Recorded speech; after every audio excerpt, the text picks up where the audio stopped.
This infographic is called the House of Structured Literacy. It gives you a way to think about not only the principles of structured literacy, but also the elements of structured literacy.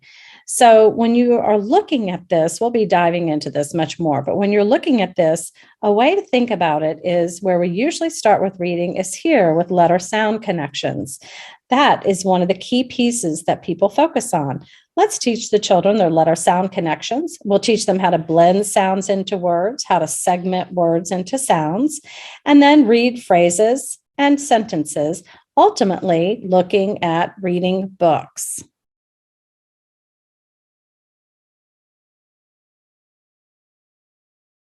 But first, we need to have a strong foundation, focusing on the sounds that are in our language.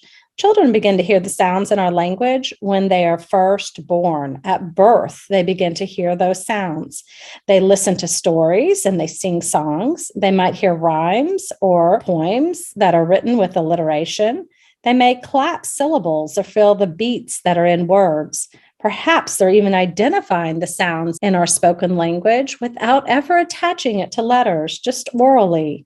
They might even be engaging in activities where they're blending sounds together into words orally or breaking words apart into their sounds, which is segmenting, all oral. This piece here is the oral language development, the ear training. All of this falls under the umbrella of phonological awareness.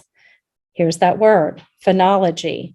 Phonology goes deep into the ground, begins at birth, and so does cumulative, sequential, and explicit lessons.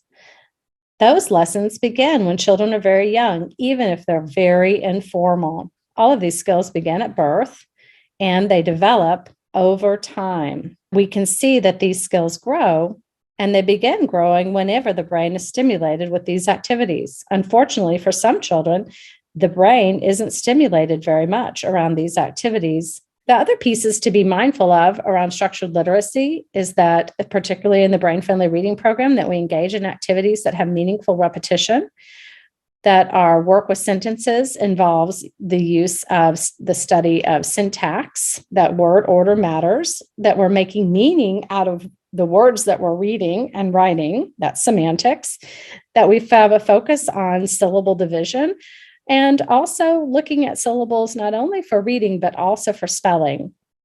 That vocabulary is layered into the work, and morphological studies are also included. And all of the work for both reading and spelling goes from simple to increasingly complex. And you can come back to this House of Structured Literacy to get a framework for thinking about all of the pieces of the program, the work that you're doing, and how it fits into the program, and perhaps pieces of the program that you haven't been focusing on that you want to make sure that you develop those skills to include those with your children as well.